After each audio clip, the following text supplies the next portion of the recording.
हिंदू संगठन की रैली पर कुछ लोगों ने अपने घरों से पथराव कर दिया। वहीं कई गाड़ियों को भी यहां पर नुकसान पहुंचाने का मामला सामने आया है। पथराव की घटना में 3 लोग जख्मी हुए हैं। रैली पर पथराव के वायरल हो रहे वीडियो में आप साफ तौर पर देख सकते हैं कि महिलाएं भी सड़क पर जा रही रैली पर पथराव कर रही हैं। मौके पर पहुंची पुलिस ने दोनों पक्षों को मौके से हटाया और स्थिति को काबू किया है। पुलिस ने मामले में एक आरोपी को गिरफ्तार कर लिया है।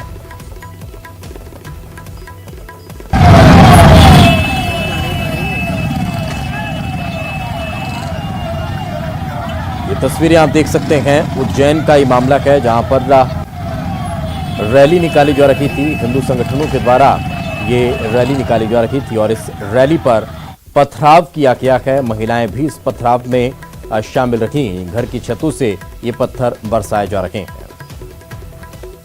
मामूली विवाद हुआ था और जो शुरुआती रिपोर्ट आई है कि दोनों पक्षों की तरफ से कुछ गाली गलौज इस प्रकार की चीज हो गई थी, जिसकी वजह से ऐसी घटना हुई थी। लेकिन बेहद ही स्थानीय प्रकार की घटना थी। तत्काल ही जैसे ही सूचना मिली, पुलिस आसपास थी, तुरंत पहुंच के उस पर काबू पा लिया गया है और जो भी संबंधित है उसकी पहचान भी करी जा रही है। कानून अपना काम करेगा।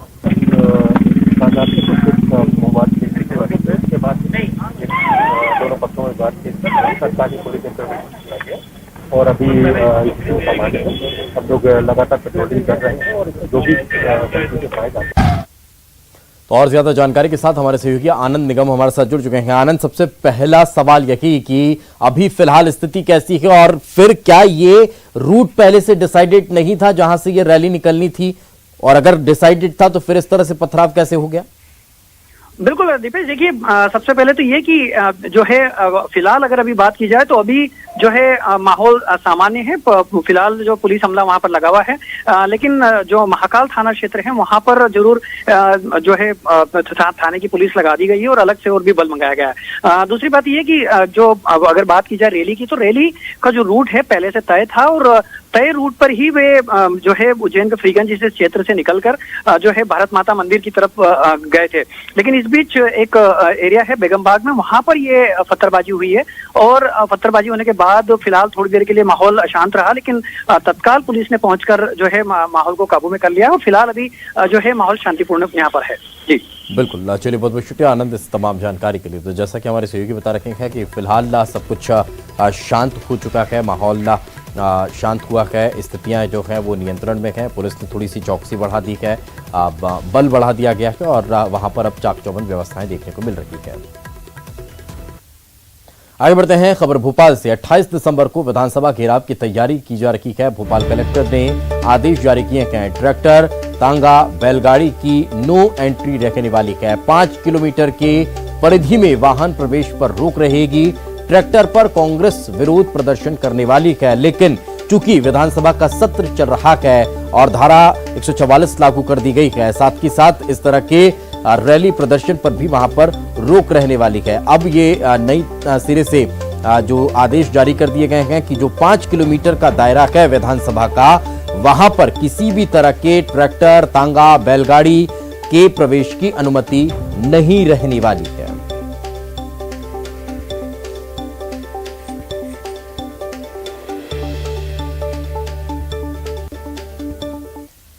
कृषि कानून के विरोध में 30 दिन से चल रहे आंदोलन के बीच प्रधानमंत्री नरेंद्र मोदी ने आज सीधे किसानों से संवाद किया है और उनके मन में बैठे हुए भ्रम को दूर करने की कोशिश की है। पूर्व पीएम अटल बिहारी वाजपेयी की जयंती के मौके पर प्रधानमंत्री ने देश के 9 करोड़ किसान परिवारों के लिए 18,000 करोड़ की राशि जारी की है।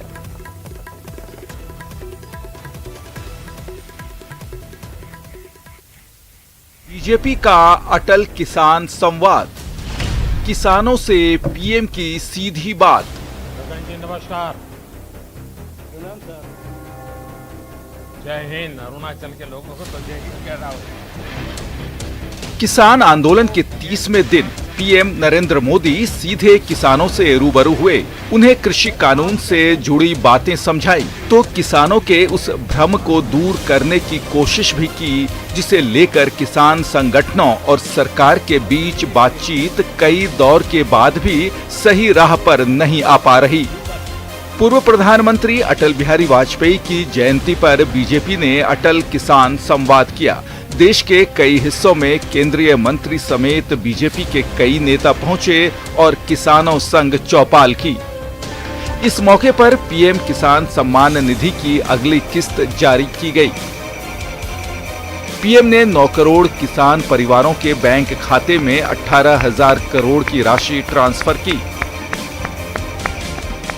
9 करोड़ से ज्यादा किसान परिवारों के बैंक खाते में सीधे एक कंप्यूटर की क्लिक से 18,000 करोड़ रुपए से भी ज्यादा रकम उनके किसानों के बैंक के खाते में जमा हो गए हैं।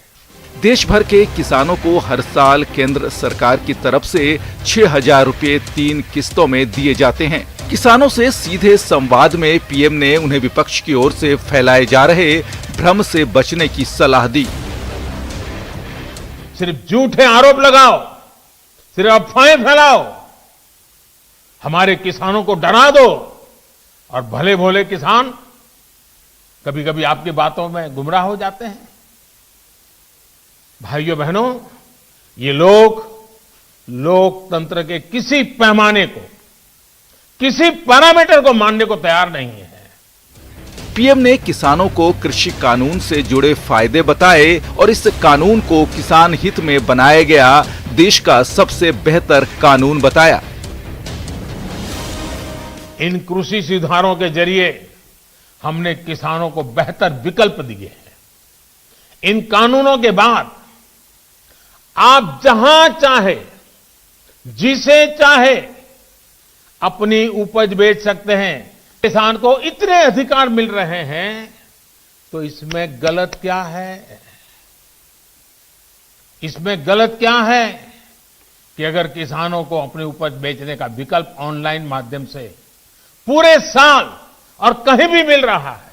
इससे पहले किसानों को संबोधित करते हुए केंद्रीय कृषि मंत्री नरेंद्र सिंह तोमर ने किसानों को बातचीत की एक और पेशकश की। तोमर बोले कि सरकार किसानों की हर मांग पर बातचीत को तैयार है।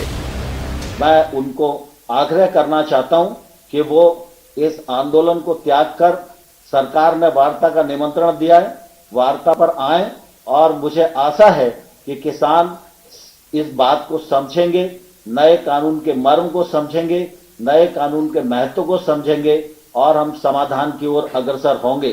करीब 1 महीने से किसानों का एक धड़ा दिल्ली की सीमा पर डटा है। मांग है कि सरकार नए केंद्रीय कृषि कानून को रद्द करे। इससे पहले किसानों के साथ कृषि मंत्री ने कई दौर की बातचीत की, लेकिन बात बनी नहीं। सवाल है कि क्या पीएम के किसानों संग संवाद से भ्रम की स्थिति खत्म होगी और अन्नदाता अपना आंदोलन खत्म करेंगे? Bureau report, news 18 network.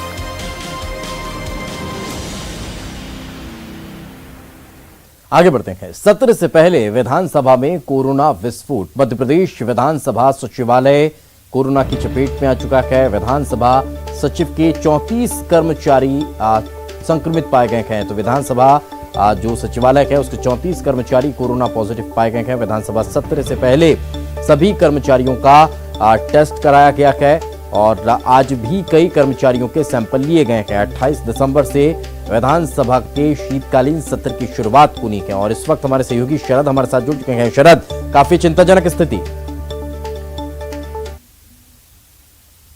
इसलिए भी है क्योंकि जो विधानसभा का शीतकालीन सत्र है, 3 दिन का ये सत्र होना है जो 28 तारीख से शुरू होगा। सत्र से पहले जो कोरोना टेस्ट कराए जाने की प्रक्रिया है वो की जा रही है और विधानसभा सचिवालय के जो तमाम कर्मचारी हैं उनके भी कोरोना टेस्ट कराए गए हैं। हैरानी की बात यह है कि कुल करीब 77 जो कर्मचारी हैं वो विधानसभा सचिवालय में हैं। उनमें से जिन कर्मचारियों के टेस्ट कराए गए उनमें से करीब 34 ऐसे कर्मचारी हैं जो कोरोना पॉजिटिव पाए गए हैं। तो ये एक गंभीर बात है और बड़ी बात ये भी है कि क्या इतनी ज्यादा संख्या में जो कर्मचारी हैं वो कोरोना पॉजिटिव आए हैं तो उसके बाद में क्या सत्र को आहूत किया जाना सुरक्षित रहेगा और क्या ये आहूत किया जाएगा। एक और खास बात ये है कि जो विधानसभा का सत्र होना है उसको लेकर सर्वदलीय बैठक भी कल ही बुलाई गई है प्रोटेम स्पीकर रामेश्वर शर्मा की ओर से।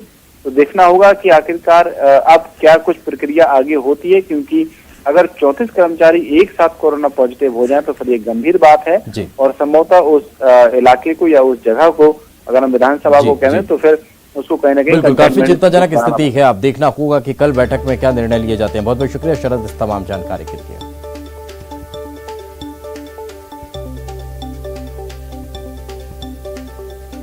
और चलिए फिलहाल वक्त एक छोटे से ब्रेक का है, ब्रेक के बाद जल्द हाजिर होंगे।